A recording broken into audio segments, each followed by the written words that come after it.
paper magic will survive like the heat death of the universe, and will... Oh, it's a smuggler's copter. Would you like to crew this? And then it crashes because they don't understand arithmetic. All your cards belong to me. 2 minutes into macing him in the eyeballs, I switched to pepper spray. He's like, it's all right, refreshing. And went back to the mace.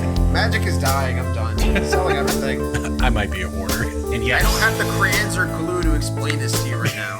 What, are you gonna die twice? Oil will be worthless before magic cards will. well, okay, Dr. Man. That's Mr. Dr. Professor Jason. Can we talk about magic for a second here? Because the time right now is 4:39 p.m. Eastern Standard Time. I got in the queue at 12:08 a.m. for the secret layers today. Site went down for a couple hours. I got back in. My wait time is currently 47 minutes. The only item in my cart is currently sold out. Multiple other items in my cart are sold out now. We're going to see what I can get in and get, if anything. This is the first time I've ever gotten got, and the reason I got was I got distracted looking at a really cool Pokemon deck at like 11:58, and I just forgot to look at the website.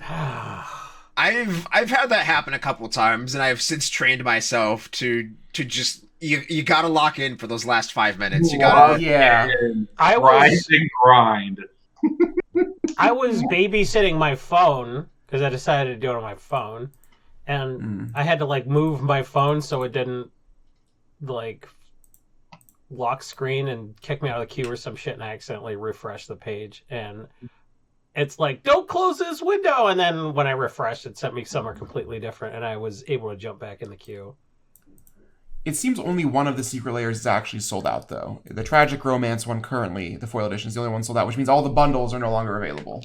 I had the stuff in my cart, and I clicked checkout within 30 seconds, and I still... It is possible that is true, DJ. It is possible that is true, but all those things went out of stock at the same time, which makes me wonder if there is some sort of connection there. I don't know. This is reminiscent of the Marvel secret layer for sure, where a lot of people had checkout issues, which I think would signify the overwhelming demand for SpongeBob cards, and the use of the 2 hours later time card has certainly been a good one for this layer in particular. And on that note, everybody, welcome into Brainstorm Brewery, the experience. Which is similar. Experience? It's similar, yeah, you know, like the secret layer experience. The BSB EXP. Ooh, that would be so live good. Now. For the live show, we could never do. We've never done Rise a and live grind those show. EXP points, guys. And yes, I said EXP points redundantly. Yeah, we could never do a live show. We would never be asked to do a live show. Now, false. That was on the table with CFB when we were sponsored by them. Yeah, I was there for that. I was there for that. Corbin, CFB made a lot of promises. They paid us a lot of money. Yeah, they did. If you're interested in paying us a lot of money, please reach out to me personally. I promise these guys will also get the money, but you just gotta go through me. The last people who paid us went out of business. They didn't. They were acquired. They were acquired as they wanted to be, which means they got paid again. Worked out for everybody. America. Everybody made money in the process. Nobody was exploited at any point. Everything is good. I wasn't laid off in the middle of it at all. No, Corbin actually was so gainfully employed the whole time that he actually stopped working for a while. Yeah, that's right. And then my boss, he did the same thing. He became a professional gambler after they laid him off. Huh. That's so cool. We're creating jobs, really. This is a good industry. I'm glad I'm part of it. He learned how to count cards. It's not that hard. Oh, no, he used to grind it at his desk. He got so good at it that when they laid everybody off, he made more money as a card counter. Yeah. Good for him. You can't survive in this industry without being a little Rain Man. That is true. I remember when I first met them, they were like, "How did you end up here?" And I gave them my I went through 6 different Magic websites and got exploited 4 times along the way. 3 of them still owe me money, but here I am. And he's like, "Oh, I just got a gig and just stuck with it here." I was like, because I was local. And I was like, no. Cool. But we had very different experiences to get to where we were. But we both got laid off all the same. But, now I work for TCG Player again, which owns Channel Fireball. So in the end, we're all where we started, which is to say, welcome to Brainstorm Brewery, everybody. We're all where we started. Like, JJ could just, put the appropriate copyright-free amount of that Linkin Park song right where Corbin says, in the end. Yeah, you were in the dirt. In the end, we're all in the dirt, whether you are still in line for your SpongeBob's or not. Listen. And to be clear, I am still in line. My time actually just went up by 4 minutes. 8 years ago, Donald Trump was president. MTG Price owed us money, and this was the industry. Nothing changes. If you want a real snapshot of the industry right now, I posted something in the voice text channel, which JJ can throw up on screen. It was a screenshot of my dual monitor setup of me in the waiting room for Secret Lair and the waiting room to get into PokemonCenter.com, because this is the industry now. I saw the Pokemon Center stuff, and I should have done that. I was asleep, to be clear, I should have done that. I am at the point right now where I will pay whatever the secondary market value is to get the Team Rocket briefcase. Like, I will be doing that, and that's fine. There are suckers out there like me. Mm-hmm. Mm-hmm. We're all suckers. I can't tell if Pokemon is exploding or imploding right now. But That's a great question. I sell enough to other suckers, I get to be a sucker, right? Isn't that the goal? That's the goal. To have enough sucker exploitation money to be a sucker yourself. You want to be a subsidized sucker. I need to get my magic secret layers so that I can sell them for a profit to pay for my $1,200 Team Rocket briefcase, by the way. And Corbin, there's no way the phrase subsidized sucker refers to somebody buying a Funko Pop. That is definitely Matt Gates wrote that on a line on Venmo. I do sometimes listen. I don't want to get into blah blah blah politics, alien. I'm not going to give you a blow job. You're going to give me a blow career. I just am curious, because Matt Gates, is not in prison. If it actually was putting that the money was for tuition, that got him out of it. He's not in prison because the Justice Department declined to pursue. That was the Justice Department under Biden. Yeah. Yes. Yeah. Yes. It's the reason. That's worse. Now you're getting it. Is the reason because he put tuition on the line. Is the reason that I'm not in jail because when I pay my friend for pizza, it says, for a wet, sloppy... Thanks, Greg. No. That doesn't matter. You can put whatever you want there. Every single Republican I know thinks that is the get out of jail free card for that's the I'm sharing this on Facebook so that Meta can't have my data. That's what I'm saying. Speaking of, did you see that 23andMe is in bankruptcy proceedings and 15 million people's personal identities or identifying DNA is up for sale? Yep. That's so hilarious. Sick. Can't wait till I can't get health insurance. Because they know your genetics? Mm-hmm. Because they buy your genetics and know that you're predisposed It's the movie Gattaca warned us about this. But people are like, I want to find out I'm 1.2% Ashkenazi Jewish. They made all those numbers up. They looked at your last name and went, here you go. Thanks for sending us your DNA, dumb shit. You don't know that we ran anything. They think it's stupid, right? I don't ever know why they're going out of business besides it being really stupid. Well, what can they do now that it's just like... well, they ran through the pool of grifties, and it all depends on this one woman. She maintained 51% control of the company, so somebody couldn't just be like, oh, we have everyone's data now. But, it's up to her deciding she would rather, die poor with this data than, sell it and become rich beyond her wildest dreams. It sucks, frankly. I think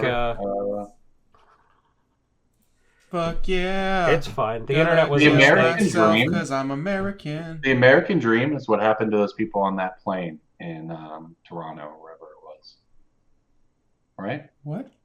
That plane landed in Canada. A non-fatal plane crash via an American airline. That is so true. That's the American dream. They get to retire now. The most rare severe occurrence you could possibly have. I don't know how it works, but I assume those people are getting more than some comped flights, right? I believe I saw something about Delta making a 30K offer, which I would hold out on. Yeah, maybe. What? Put an M at the end of that, I think. 30 kilometers. I'm gonna. Corbin, you get 30 I kilometers. love this energy. I love this energy, Corbin. I love how hopeful and naive you are. I'm pretty sure they're all going to get executed. Remember the last time somebody with Boeing, like they're gonna get assassinated. They're gonna get a comp flight in a helicopter. I found the CNN article. Delta Airlines offers $30,000 for each passenger on the flight that crashed in Toronto. This article is from February 20th. Okay, well, that's what Delta offered, and that's there. I'm shocked that. I feel like, I mean, I don't know. Who knows? Maybe we sign away all of our rights when we buy a plane ticket, and we don't get to sue them for that. Yeah, You know. I feel like you're better odds to get paid out on getting too hot of a cup of coffee because there's legal precedent for it than you are for a non-fatal plane crash. 2 legal precedents that I'm aware of for that, right? I think there's substantial legal precedent, including specific temperatures. Yeah, and there was a Starbucks case recently. Yes. That's one of those. Which those actually was based on previous precedent. Right. So for people who don't know, you might have heard a story of a woman sued McDonald's for her coffee being too hot. America's so stupid. Stella Liebeck. Well, anybody who brings that up, they know a little bit about the law, but not a lot. Well, yes. In reality, the coffee is kept literally to boil your skin temperatures, because of course it is. And then if it gets spilled after directly coming out from that temperature into someone's lap where they can't escape it, and so it has literally caused 3rd-degree burns to someone, which is insane. Like the Starbucks one was poured into his lap, right? Back on. Yep. So, that was forever damage. Mm-hmm. And all she sued for initially was medical costs, bills. Even though it fused her fucking labia. Yep. That's the title of the episode. And they denied it, and she got, I think, what was it, 11 million? Yeah. Well, they also defamed her too. Yeah, the smear campaign was successful. Yeah. Yeah. So the amount of money she got was not enough for all that. Because everybody knows her name and everybody made fun of her like she was a fucking idiot for getting scalded by a minimum wage employee. When you sue Delta or whatever, United. Corbin, I'm gonna read this article. Quote this article real quick. Passengers who accept Delta's payment should receive the money shortly after agreeing, according to Thomas Demetrio, co-founding partner of the law firm blah blah blah, which specializes in plaintiff's injury. Quote, there's really no reason to dilly-dally, he said. The word dilly-dally being used as legal precedent is incredibly funny to me. Yeah, it's actually in the legal style guide. You're supposed to refer to waiting to receive your money as dilly-dallying. That sounds actually true if you're in Ireland. 14 days is a dilly-dally. Your honor, these requests for continuance are pure dilly-dallying on behalf of my legal opponent. Lawyers can and do whatever they want. You can't argue that filibuster is a real word and dilly-dally isn't. Yeah. Yeah, that's a filibuster. Oi, busted his filly, I did.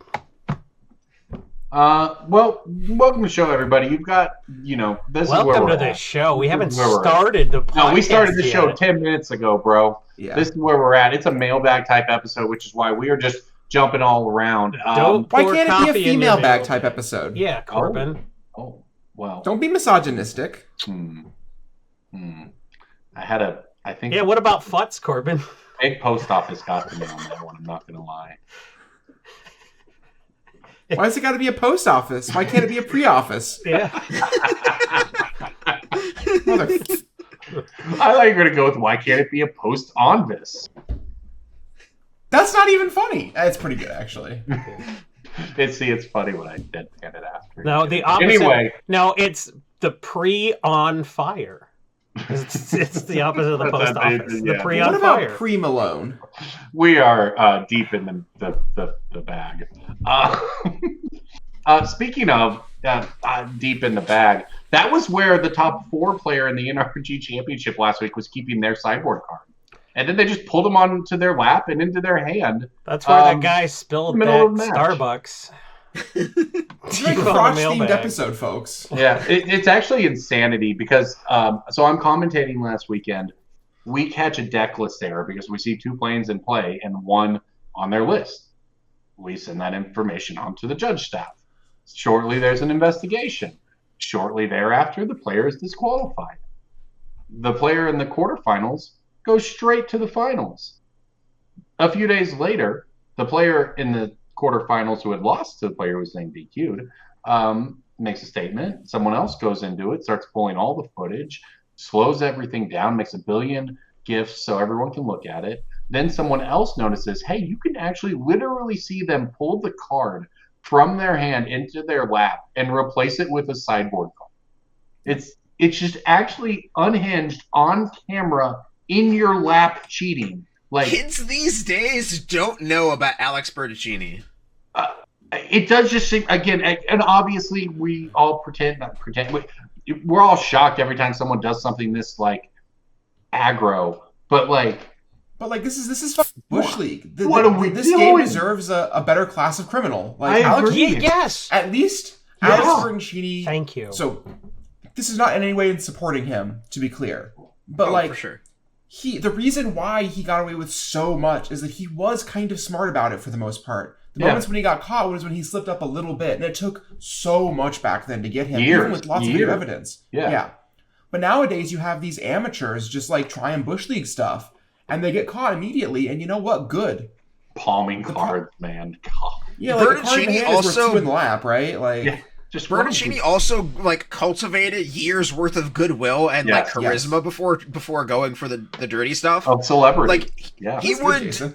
I met him.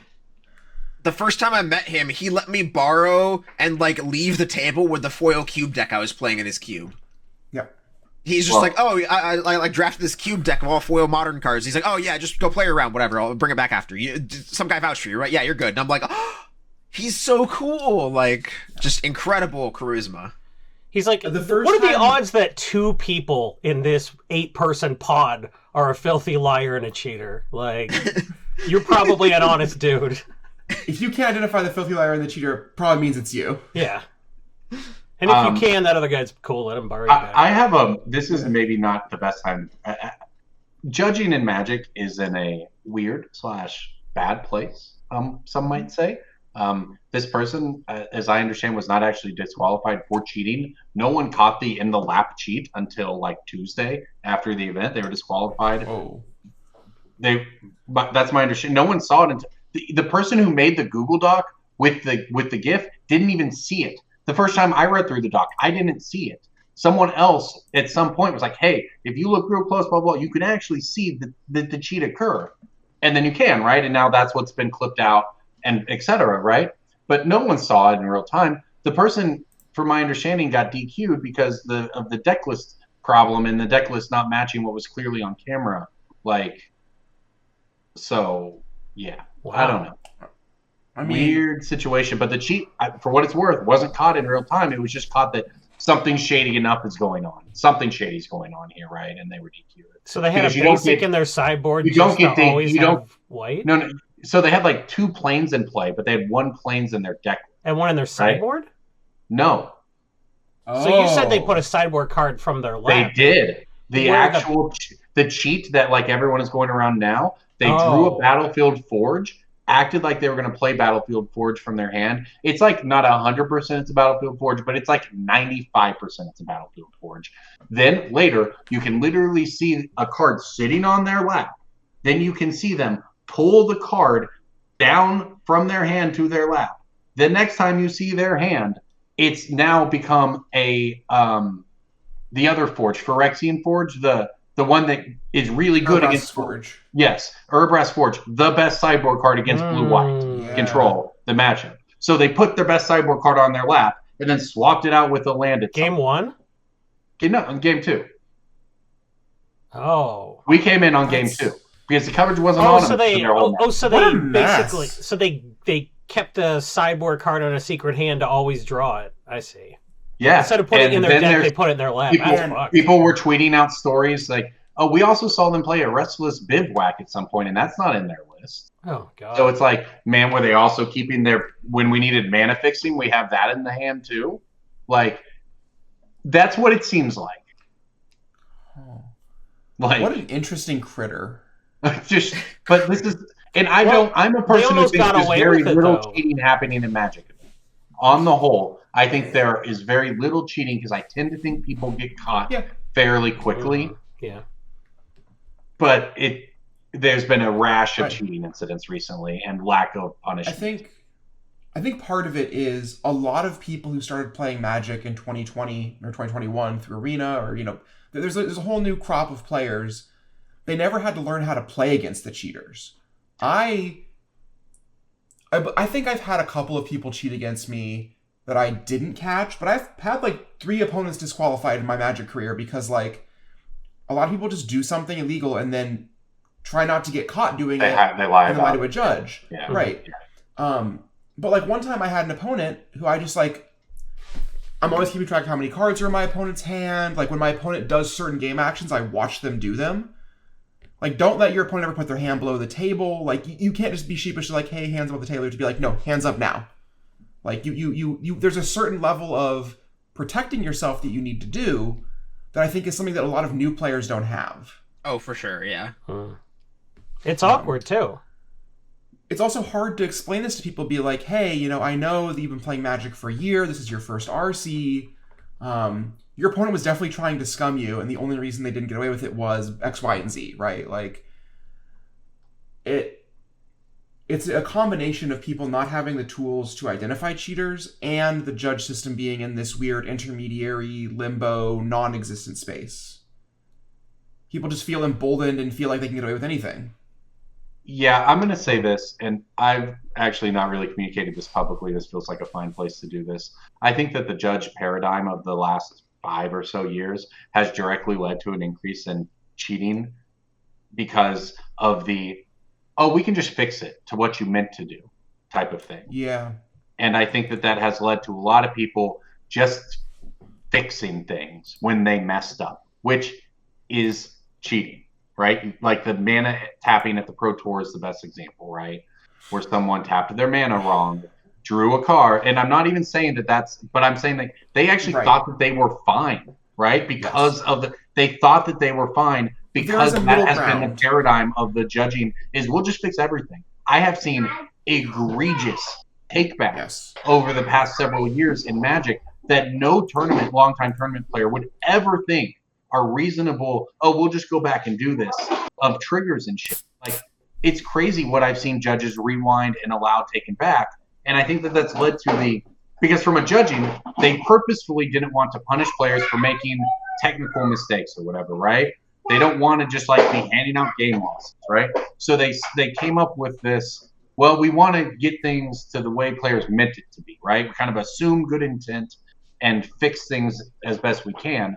But what it's led to is just the idea that the rules don't matter, right? Like that it doesn't actually matter that you do things in the right way or in the right order. And that has created a lot of gray area for cheaters to just do things that they know they're not allowed to do. Right. And then if they get called on it, just go, but if the judge ever gets called in the first place, because the judge is just going to fix it and the players can do that themselves. And then you have situations like you said, Cass, where players call judges over something wrong, then they get nervous and they end up lying to a judge about what they did and they get DQ'd. So players have, whether it's correct or not, they're scared of the judge call in the first place. And it creates a lot of area for a cheater who is an Alex Bertuccini type to really just work your opponent and just not have the judges see all of the things you're doing. Mm-hmm. That's my take on it. Let's do Breaking Bold. Let's do Sego. Let's do some segs. Do you want to have segs in this podcast? And on that note from Jason, it's time for Breaking Bulk. Breaking Bulk time. Breaking Bulk time. Break. Oh, yeah, Breaking Bulk. There's so much good stuff. It's a pick. Breaking Bulk. The end. That was more than one note, dude. That was a whole melody. Due to that range of notes from Jason. Yeah, a series of notes. I got a terrible singing voice, and now it's your problem. Dirge. I'm sick of being embarrassed of having a singing voice. Why should I be the one who suffers with my embarrassment of my singing voice when you can experience it and then you feel bad? People are mean about people not being able to sing well. I don't get it. Kill the part of you that cringes. Don't kill the cringe.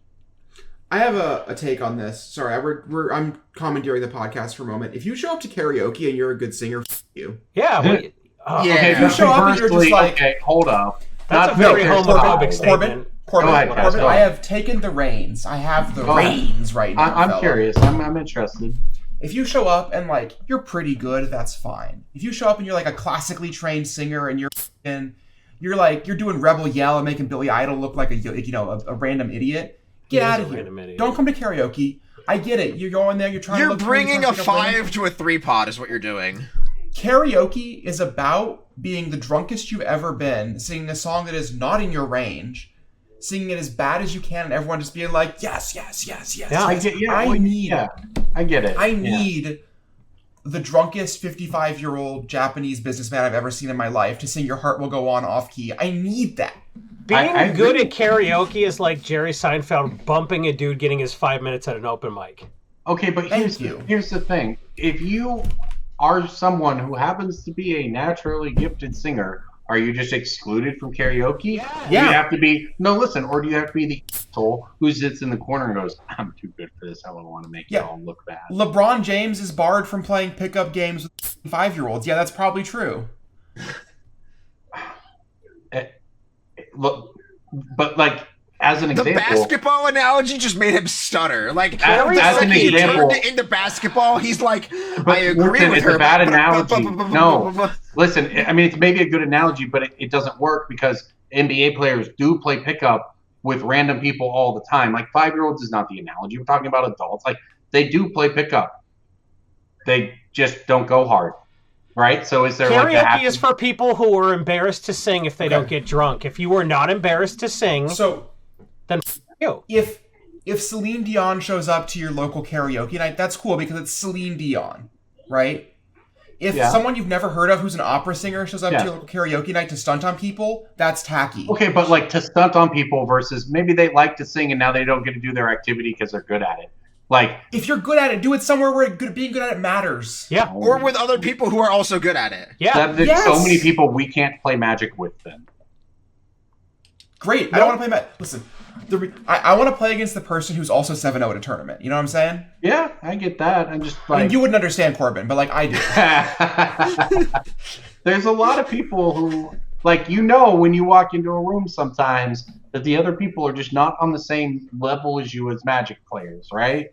And like this, you don't want to judge them, but like it would probably be unfair to draft against them for money, you know? Not that I have team drafted for money against people who I think are easy to beat and beating them for money. I would but never it is play not Magic fair. for money. It's just not fair. That's the point. Why are you defending the people who go to karaoke to just like, oh, look how good I am singing? Again, why is it that's what they're going to do versus that's just what they're there for and they happen to be good? You know what? If you really love karaoke and the experience of it, you won't sing a song that you're good at. I'll tell you that. There you go. I'll give you that. Yeah. If you're the greatest singer in the world, if Celine Dion showed up and tried to do some Black Dahlia murder, I would applaud her. I would be like, yeah, you scream bad, girl. I've got like a country song I can get drunk enough to karaoke to, and that's I'll sing in front of people. I went to a gay bar karaoke night and everybody was good, and they were doing like Phantom of the Opera, and I was like, oh, this is a different kind of karaoke, which is fine, but I was not going to go up. Like, what if you're a group of Broadway actors? You just not get to go to karaoke? Then go to a gay bar. You go to the after party for your show. Go That's to the where you after go instead. Just banned from so many things. Oh, Corbin. When we think of the Broadway actors, when we think of the thespians out there. So, related, Marianne and I just finished The White Lotus season 1. I don't know if y'all have seen that or not, or if you know anything about this, but they have a guy who plays like that archetype of white, of like rich white guy, and it's so spot on. The guy got like an Emmy nomination for it for just being like so. I don't know if you all have seen the show. It's very interesting. That was a terrible story. Everybody on that show was rich if they didn't work at the resort. That story was your karaoke. Yeah. That was your karaoke. God, that was you doing something you're not good at to the appropriate audience and not feeling embarrassed about it. That was your karaoke. That didn't make any sense. People that normally go to the Moth Radio Hour shouldn't come to where Corbin learns to talk and tell a story. It doesn't work if you haven't seen the show. I just thought that show was popular. You don't know the actors' names. That doesn't help either, dog. I have seen the clip of it's Walton Goggins listening intently to what's the guy's name? It's some guy telling an insane guy telling an insane 11-minute story about how he started having lots of sex with transsexual sex workers because he himself was transgender, and how that was it was an obsession for him, and how it destroyed him, and how he had to get himself back straight. Now he's a Buddhist, and Walton Goggins is just like,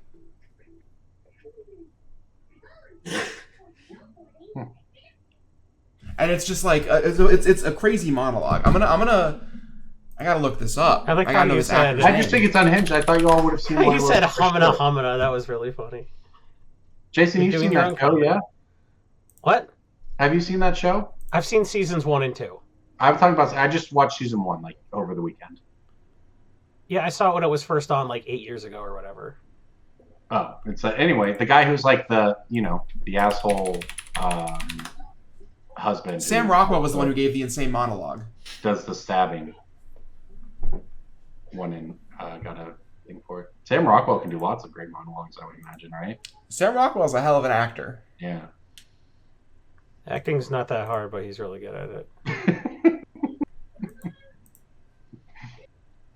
Oh man! All right, how about some breaking bulk? Breaking bulk time. Breaking bulk time. Break. Oh yeah, breaking bulk. There's so much good stuff. It's a pick. Breaking bulk. The end. How about it? And where do you go to break that bulk? It's MTGstocks.com, the #1 resource for Magic the Gathering financial information on the internet. It's what we use for breaking bulks and picks of the week, and of course any other Magic finance related segment, of which we have several now. But why is the segment branded? I don't think MTG Stocks is paying us for breaking bulk brought to you by MTG Stocks, are they? And yet we always go to MTG Stocks to do our They're breaking paying bulk. us for something. It might as well be breaking bulk. No, they're paying us for an ad read. They don't get to brand our segment. This isn't the third period bullshit like they do in radio hockey. This is correlation, not causation. If someone out there wants to pay to sponsor breaking bulk specifically, that sponsorship is still. Why would they pay? We're doing it for free. Surprisingly affordable, by the way, is what Jason means. We just have to like you, and we will. I'm not mad. I don't hate MTG Stocks. I'm not mad that we're being generous to them. I'm just saying. You're going to hate this pick, though. It's a blue magic card from Theros. It's an rarity. It's a rarity? Yeah, it's a card. Is it actually blue? So it's a token. It's the blue colored? The Swan Song. It's a Swan Song token. asshole. It's actually the most expensive. It's the most expensive non-rare in the set. By the way, it's $3, and the next most expensive is the old cleric token, followed by the Elspeth emblem, followed by Prowler's helm at 75 cents. So not exactly a banger set. Now that you know, Gray Merchant isn't too. Why isn't Prowler's helm worth money? They were asking on Reddit today. Because it's got a lot of reprints. Yeah, I mean it's like worth a little. Wait, Prowler's helm has no reprint. Yeah, Prowler's helm, the one that gives the creature can't be blocked by walls. Oh, yeah. Well, maybe because changelings just nullify it. That's what people were saying, or like people like Arcades is very popular. I just think it's that people have Trailblazers boots, so they put them in decks. That too. Trailblazer, I sure hope it does. Well, this gets to the whole data problem with you telling me she blazed this whole trail? Card has to break through to like be noticed. You know. You tell me a shrimp blazed this trail? Now I want to go to Red Lobster. I assume they have blazing shrimp right now, and that they paid DJ. The shrimp or didn't you just love the shrimp that much? You'll advertise for it for free. Thank you. I'll be here all week. I got a Brothers War blue common.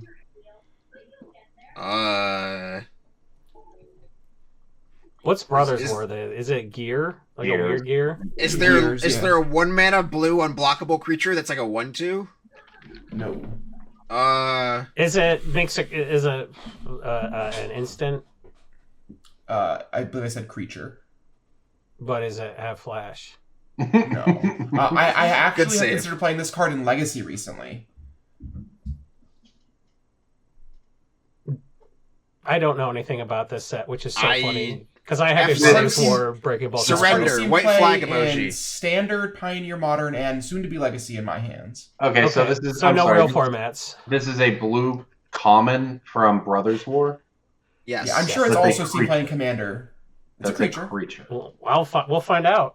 Man, Corbin, I know not you those kind of- specifically. You're probably going to be like, "Oh, beans!" When I tell you, you're going to be so cranky. You didn't. What get is it. this? Maybe I didn't do a ton of this set in limited, and that's generally like how I get Sure. to these breaking bolts. Is like It's a constructed picture- card, but yeah. Well, that's what I mean. Is like I generally like can picture the sheet from limited. You know, it's like how I think of the card.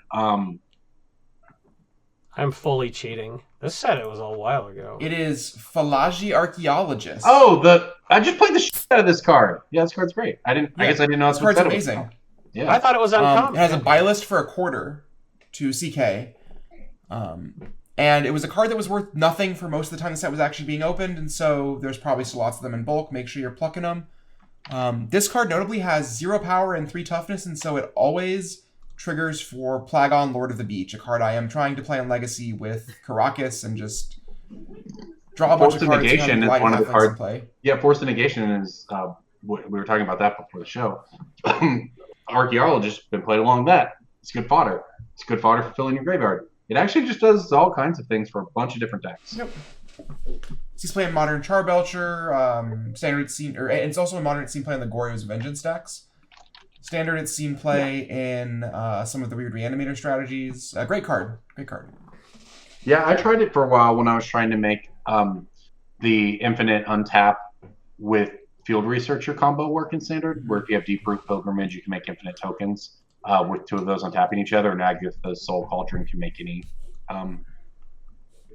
merfolk do it, and mess around with this card for a while because it's pretty good at filling up your graveyard and picking up a counter later. So it's just one of those cards that when you're playing a combo deck, especially when you start talking about formats with Force of Negation, Flare of Denial, it becomes very good. Sure. I have 2 because I think one of mine is too easily guessable. Okay. They're both black sorceries that cost 4 mana. The first one is from Core Set 2011, but that is not its first printing. It's an uncommon. Tendrils of Corruption? No. Sorcery, not instant. Corrupt. Is that an instant now? Corrupt is Corrupt 6 is mana. 6 mana. Oh, it's 4 Was it mana. not Memorial? Tendrils of Corruption is 4 mana. Corrupt is 6 mana. Barter and Blood. No. No, that's a 2 Not a black. bad guess, though. Ambitions cost? No. That's a good guess. Core Set 2011 was a long time ago. Well, what was its first printing then, dude? Odyssey, I Raiders. think? Raiders. Odyssey. Odyssey. God, I'm not gonna know that shit. What's the Black expansion sorcery? symbol look like? I know Mutilate? Corp's at 2011 though. I mean, kind of. DJ, is it Mutilate? Mutilate's rare. It's not Mutilate's It's rare. also from Torment, you're right. Yeah. I'm confirming that Odyssey fact real quick. Yeah, that's relevant. The Yes. Shade. Odyssey was the first printing. Is it a Odyssey. shade? No. Not a creature. I said sorcery like a while ago. Sorcery. Oh, I'm probably sorcery. Y'all are gonna feel real silly. No, hang on. Yeah, I like know Odyssey well too. That's the worst. Vendetta. No, Vendetta's One 1 mana? mana. And an instant. I'm thinking of a different one. My bad. And then No. Mercadian Masks had Snuff Out. That's not it either. That's a good one, but that's not it. Yeah. Core Set 2011. Hold up. Just give me a second. We are This going to was the feel second- dumb. It's not like this was Mind the- Rot, is it? This was the first It's set with on the Titans. it's on the ubiquity Siphon? level of names as Mind Rot. Okay, so it's the one Like where... it's a household name. Yeah, it's the one where either they take No, a bunch it's not. of damage. It's not a variant. It's not a variant of Mind Rot. It is like a a a commonly common heard card. of card like Mind Rot. Okay. But it doesn't do Is the it Mind Rot Zombify effect, or like one of those effects? Oh, Zombify was Nope. 4 mana from Torment. That was uncommon in Torment, though. I'm going to Odyssey. call it because I still have one more Yeah. in the tank. But what if I told you that the market price was $4 for an M11 Diabolic Tutor? Oh, well, that's another card we all know. Yeah, it just How did we hasn't not been get taken there? so long that Because The I don't market associate price- that card with Torment. I forgot Odyssey, that was but in yeah, Torment. like- Oh, that's why I Odyssey. said. That's why I said it's a core set 2011 card. Like this is the No, card. no, This is yeah, the that was- version most people think of. that was good. What's the next Oh, one, yeah. DJ? Like people think of this card as like a 50 cent to a dollar pick. People do not think of this card as a $4 pick. No, not at all. Sure. And it's Because it's not. most It's just, recent it's just this printing. one version? Are all of them $4? Or is this some I mean, it's got, like, TCG weird player secret lair direct bullshit versions. where it's a 9-cent card? It's got like weird secret lair versions like the Hatsune Miku and the WPN promo Sure. and like the M11 version is more expensive than the Odyssey version. The Odyssey version is like $250.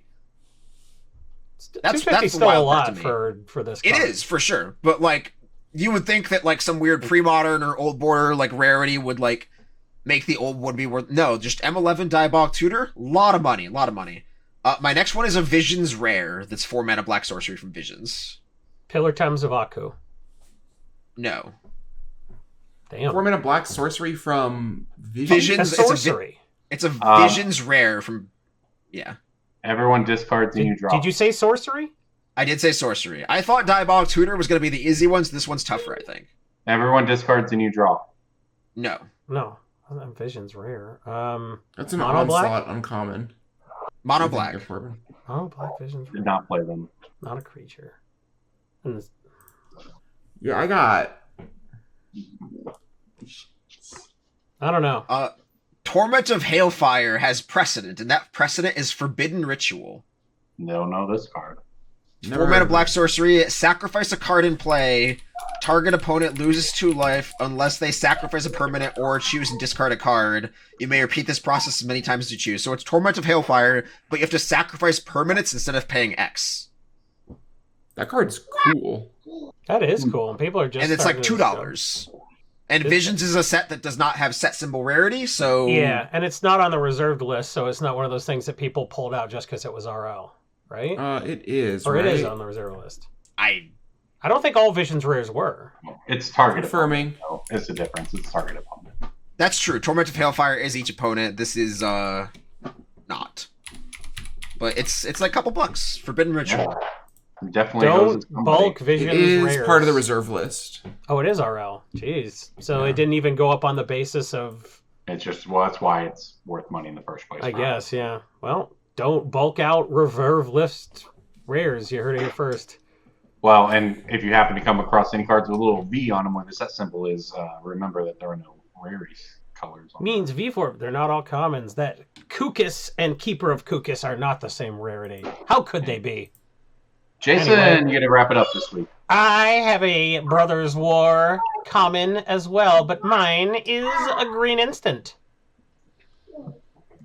Brothers Hey, man, War did you guys Common punish me for not playing this set? Instant? Instant.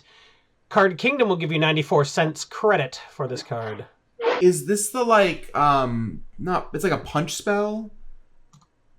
A punch spell. Like it's like a fight spell, a one-sided fight spell. Like a Savage Punch.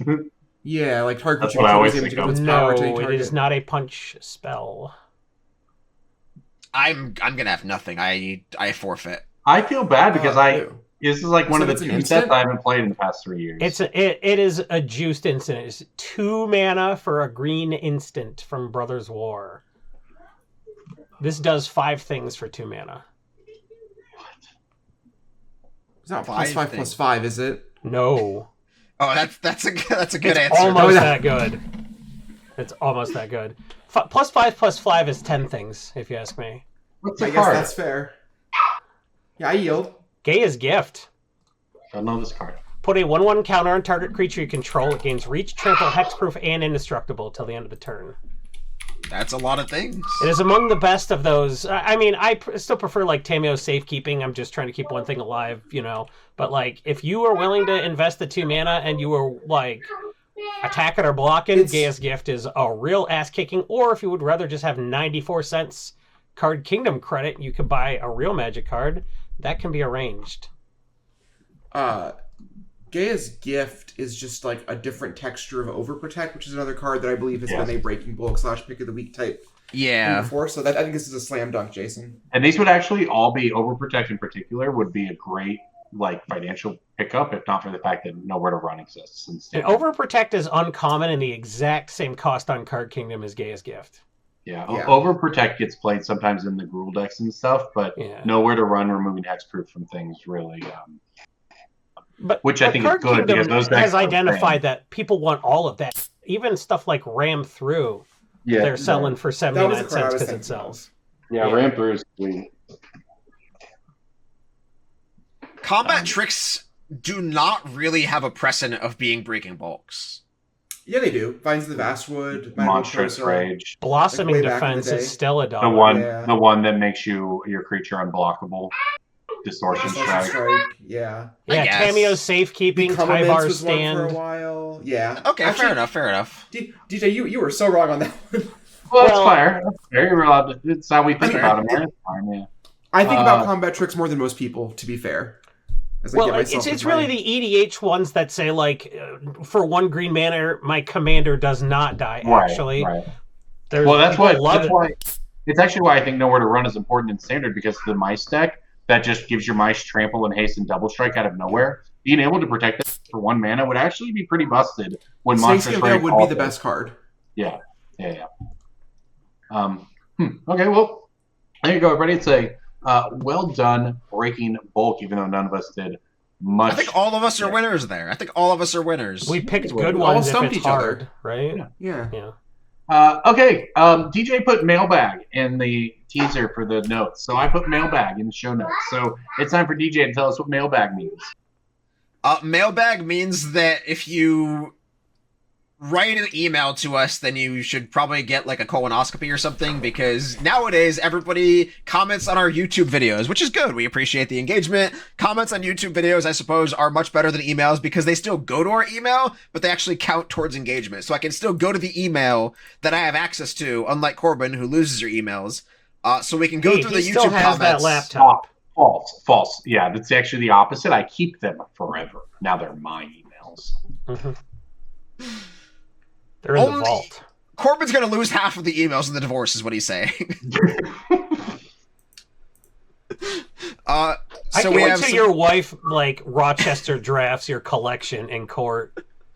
I don't want half the money. I want DJ and Jason to help me Rochester draft against Corbin. No.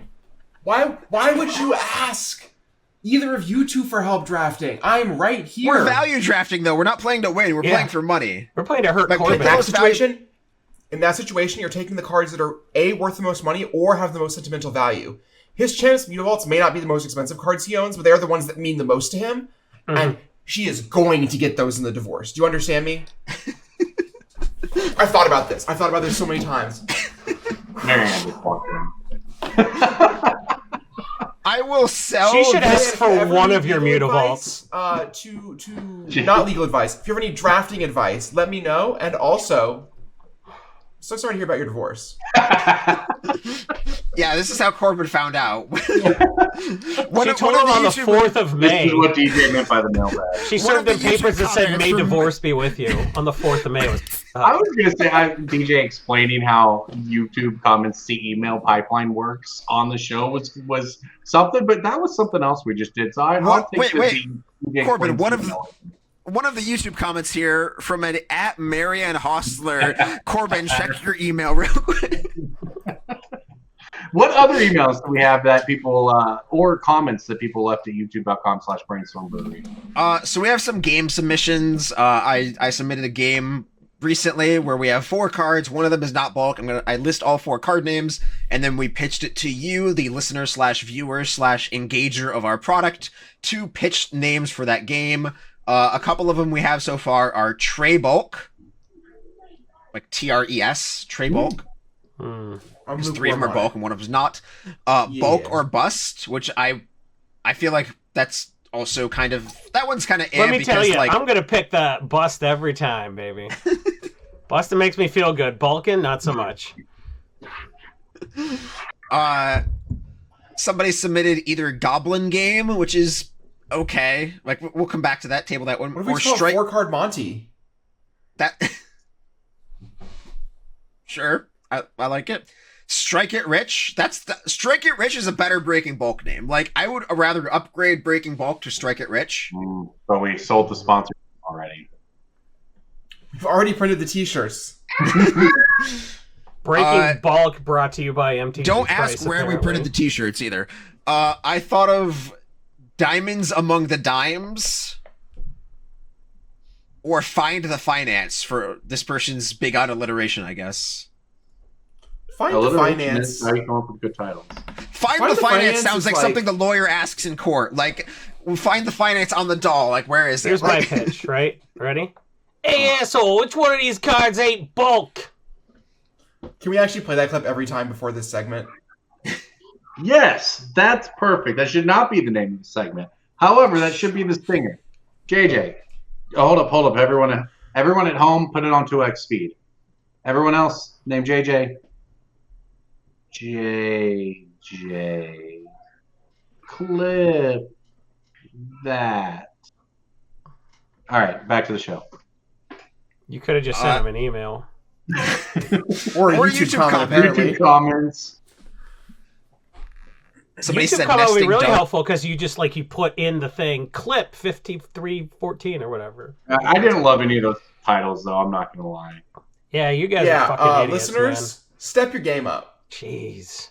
I'm not saying they were bad by any means, and obviously. So listen, at the PT when we're brainstorming headlines, we have a group chat where we have 100 thrown out, and we choose one. There's nothing wrong with putting them out there, so keep the emails coming. Brainstormbrew@gmail.com. If there were some sort of karaoke version of writing headlines, you're all still welcome to participate, is what we're saying.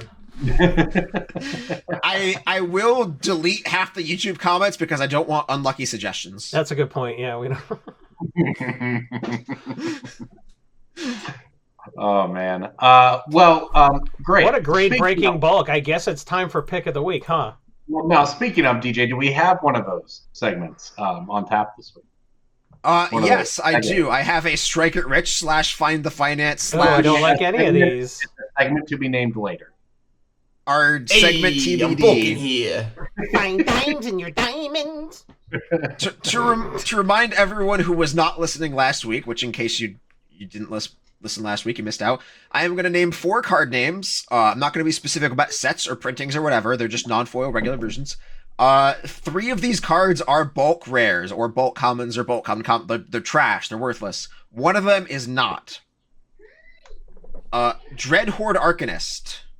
The War of the Spark Snapcastery guy. Layla the Blade Reforged. The Commander 2021 Exile Commander nonsense. Kolaghan's Command, picked this one for Khans of Tarkir, and Grim Haruspex, the other Khans creatures die, draw cards thing.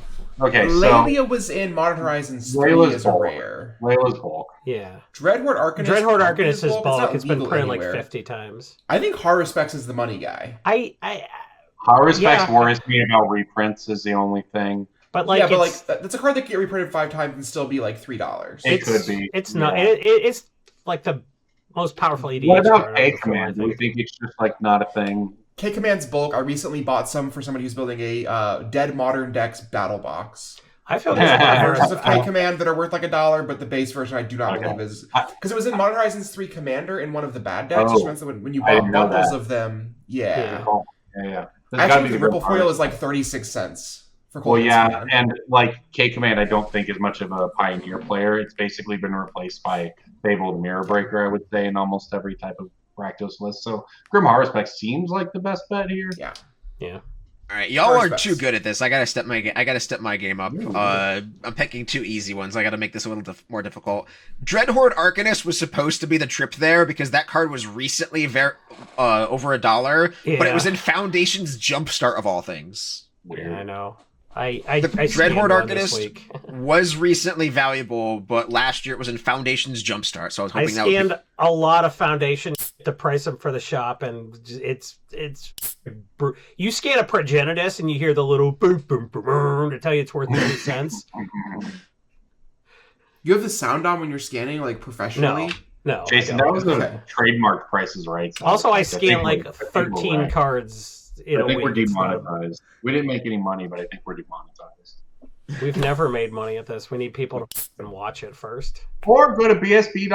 No, the other one. Patreon.com/BSB. That's the one. Go there, everybody, and support us, please. Thank you.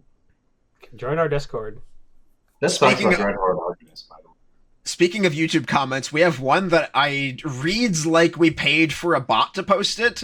Love it when a new podcast drops. I listen to each episode at least 10 times. My commute to and from work each day, every day. Am I crazy? Yeah. And thank you. I wouldn't listen to a good podcast 10 times. Are you insane? That's great. Just like putting the finger on the screen and swiping all the way back to 0.00 10 times. Yeah, it is making me question our 15 listeners, like, theory, though. If this is 10 of them. It's all just one of us. That's 4. 4 of us. And there's JJ. You guys listen to the podcast? No, never. Based on the product JJ gives us, I don't think he listens to the podcast either. This JJ person is out here. Okay, let's be real. Monday through Thursday, this person's studying the podcast so that on Friday they can sing along. Like they're just like, they're reciting. You know I appreciate you listening to the show.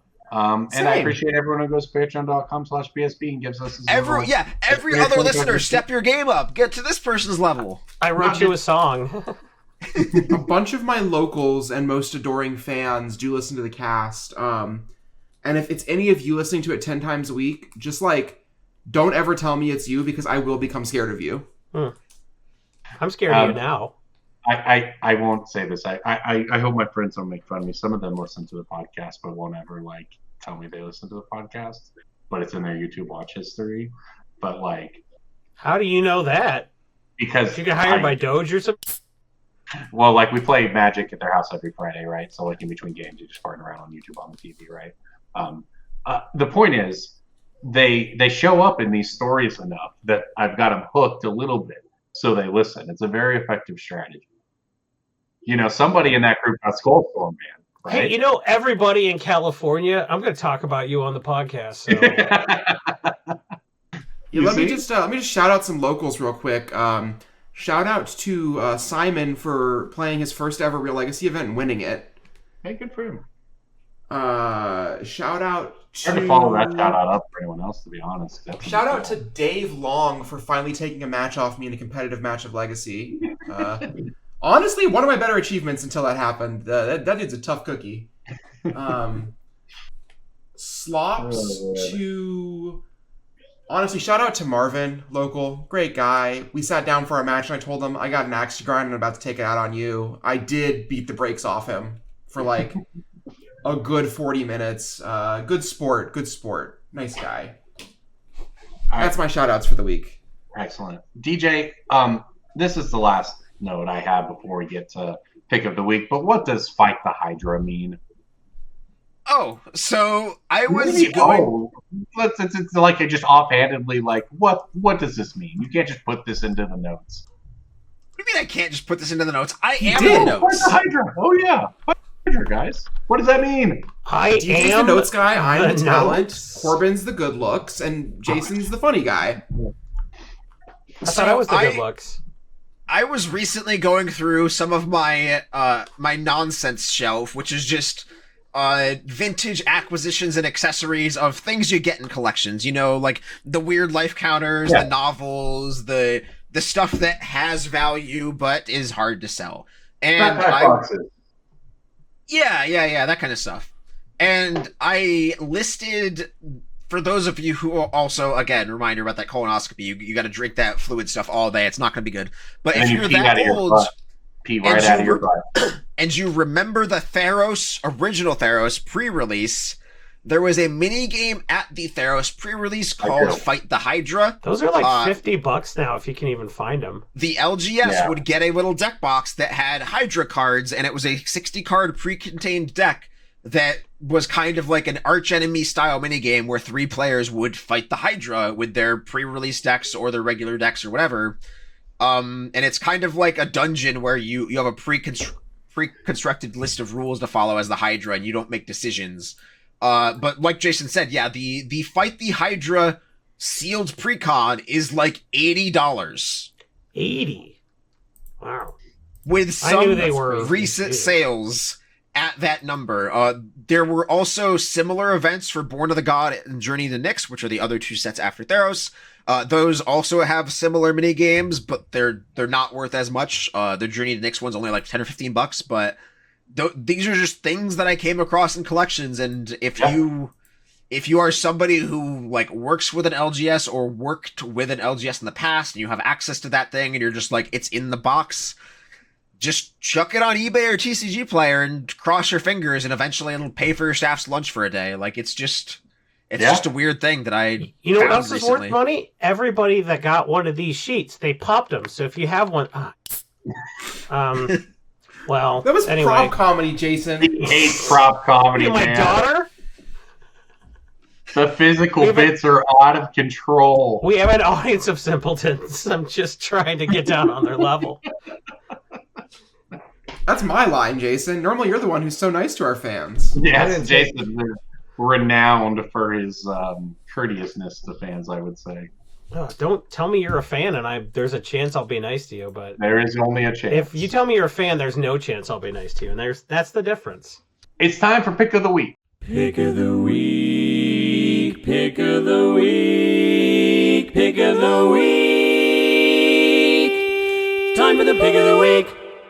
My pick of the week is from Aether Drift. I think that Regal Imperiosaur has hit its floor. It's got a nice little, I like the little race car symbol on MTGstocks because then it looks like a Hot Wheels track. You start high and it goes all the way down to the bottom. And much like a population graph of actual Tyrannosauruses. It's approaching 0. Regal Imperiosaur started out high on presale, and it's now like 50 cents.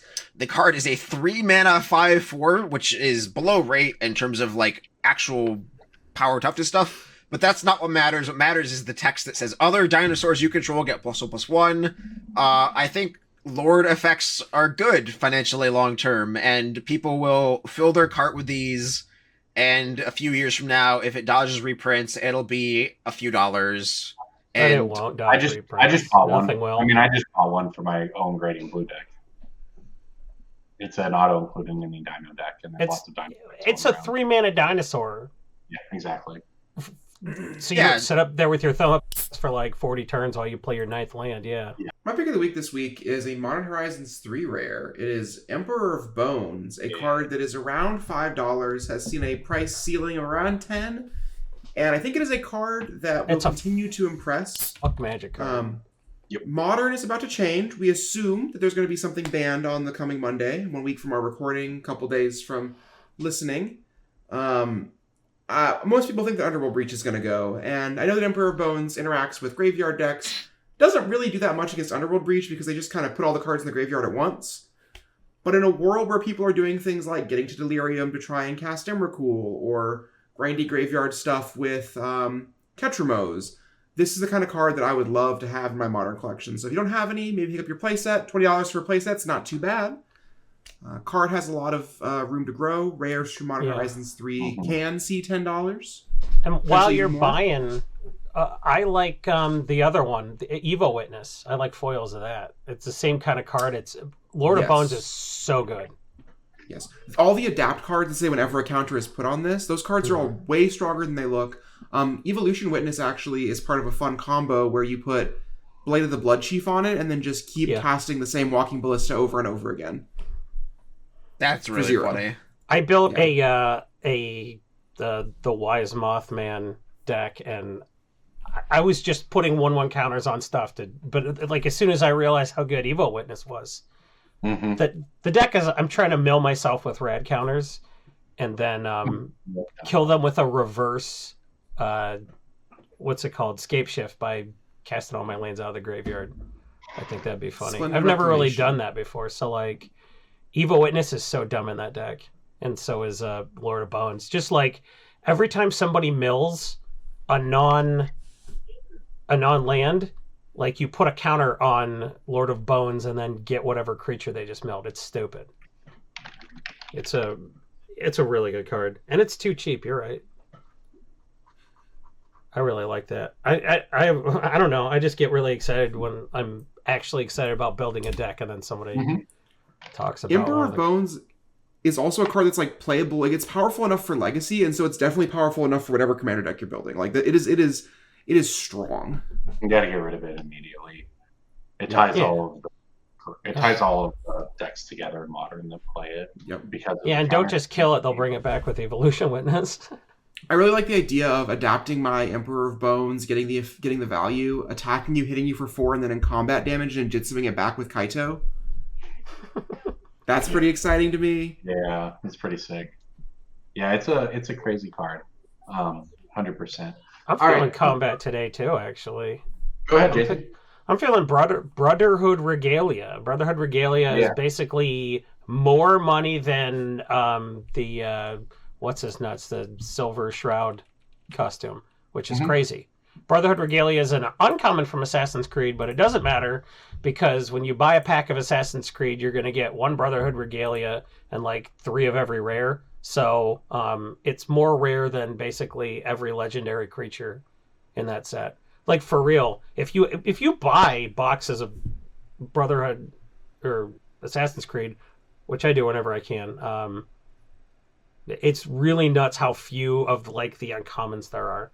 Like I have as many foil Brotherhood Regalias as I do non-foils, but this is a crazy Magic card, and anything that just like says your commander that you're Voltroning can't be blocked or interacted with, it's dumb. And the fact that Silver Shroud costume and Brotherhood Regalia both equip to your commander really quick and easily, it's dumb. So pick these up too. People are doing Voltron-y stuff. The #1 most popular Tarkir commander so far is running like all of that kind of equipment. I mean, I picked Silver Shroud last week or the week before, specifically, because of Cloud, and this is the same. Yeah, it's the same. Just make your commander hard to interact with, hit him for 21 with your Omni Slash, GG. We're in a weird spot now where commanders that care about equipment are better than ever, but relative to the power of other things, equipment are weaker than ever. If that makes sense? Yeah. So they have to push the equipment so hard. The commander does the heavy lifting so you don't accidentally ruin Legacy by making something that like...